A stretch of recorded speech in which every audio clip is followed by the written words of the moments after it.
Hey everybody, it's Annette from the Art of Intuition, and today we're going to talk about our galactic aspects, what they are, and how they differ from our other aspects of ourselves. So I've done a lot of videos where I kind of separate out the human and the soul.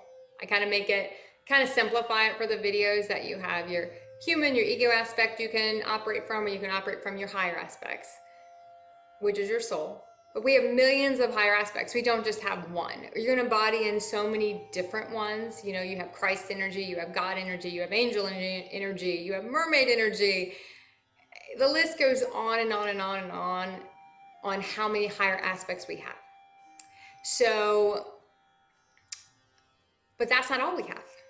You know, those are our soul aspects. So when we look at going in and doing our journey, you know, our journey of self-discovery, our journey to higher consciousness, we have two routes we can go. There are two paths we can do. We can go in and do the soul work, the deep soul work, where we're clearing a lot of our distortions, our human programming, we're looking at ourselves, we're embodying in our higher aspects, and we're clearing out all the things that are not that energy. And then we do that because if you don't do that part, you don't get a love for humanity. You don't really get a love for yourself. The human doesn't really allow that. A lot of people can say, no, I love humanity, but normally, well, all the time, if you're operating from a human, you don't love humanity. You can't. Because the human doesn't love anything but itself. The higher aspects of your soul is where you get into the love for humanity. The human is distorted. The human is there to keep you alive. The human is out for itself. As I've said before, it is a, you know, it cannot be trusted. If we leave it up to our human, it'll lie, cheat, and steal. That's what the human does. That was the aspect it was, and that's just what it is. You know, so there's no judgment in it. That's just what it is. And it doesn't mean we have to hate our human. It's still part of us, but it's such a teeny part of us. It's such a microcosm of what we are. So we live from our higher soul aspects. We go inside and we develop and discover all of those aspects. We integrate those in. But then there's the second part of the journey where we go up and look at our galactic aspects. And we have a zillion of those. You have Palladian, you have Andromedan, you have Sirian, you have a zillion of them. I can't think of any of them right now. It'll come to me. But if you have an interest and you feel like you have an interest in embodying in your galactic aspects, because that's where a lot of the high-tech knowledge is, that opens up the neural pathways to higher knowledge, galactic knowledge, which is very, very important to what we're going to do on this, what we're supposed to do here.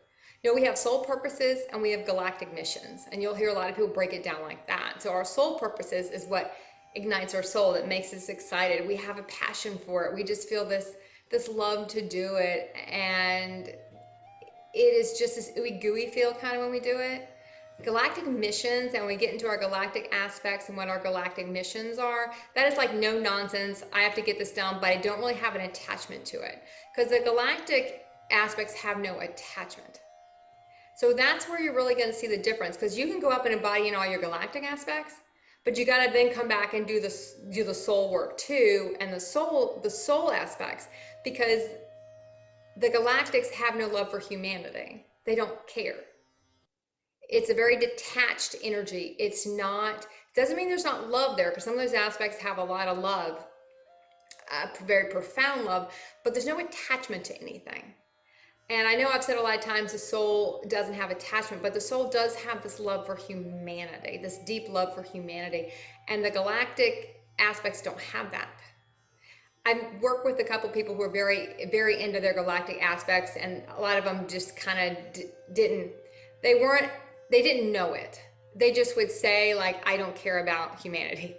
I don't care about people. Like, I feel bad, I don't care. You know, I feel bad, it's like, I think one described it as they're like pets to me. You know, one comes in, one goes out, one dies, it didn't matter. You know, that's how I felt about it.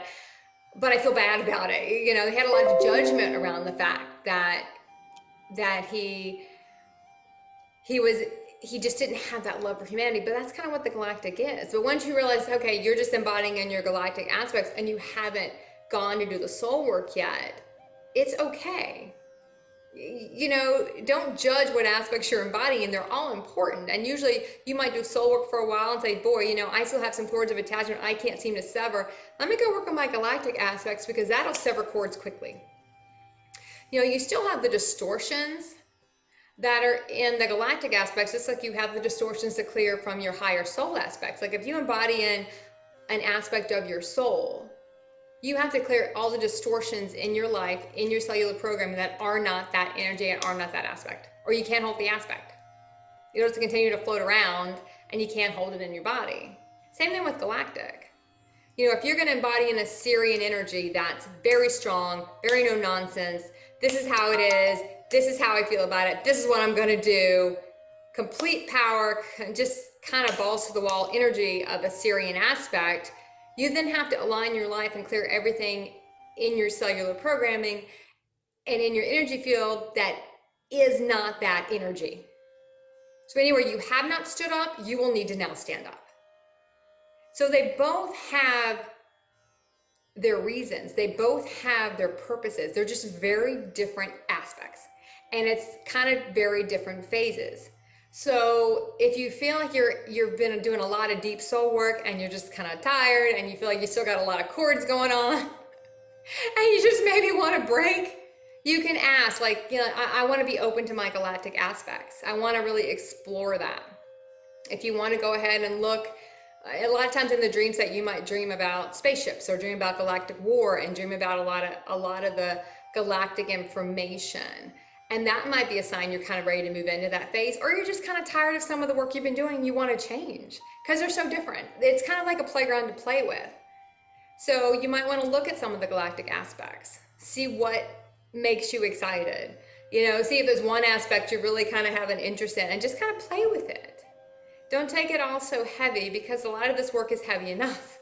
We don't need to make it heavier.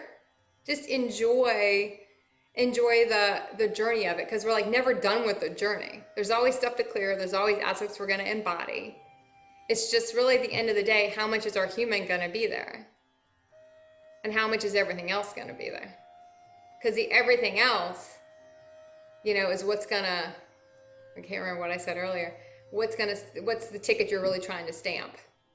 What's the big purpose you're here for? Because we're all here for something big. The only thing that makes us believe we're not is the human aspect that makes us think we're not here for something big. And a lot of times, sometimes it's the smallest things that make the biggest impact. It doesn't have to be some, you know, grand thing we're going to do. Sometimes it is, but it doesn't have to be. So I encourage you to look at your galactic aspects. If you feel ready, if you feel like you kind of want to break, and if you're watching this video, it might be time to look at them. If it's exciting to you and you kind of makes you feel like you kind of want to explore those energies, go for it and keep practicing the art of intuition.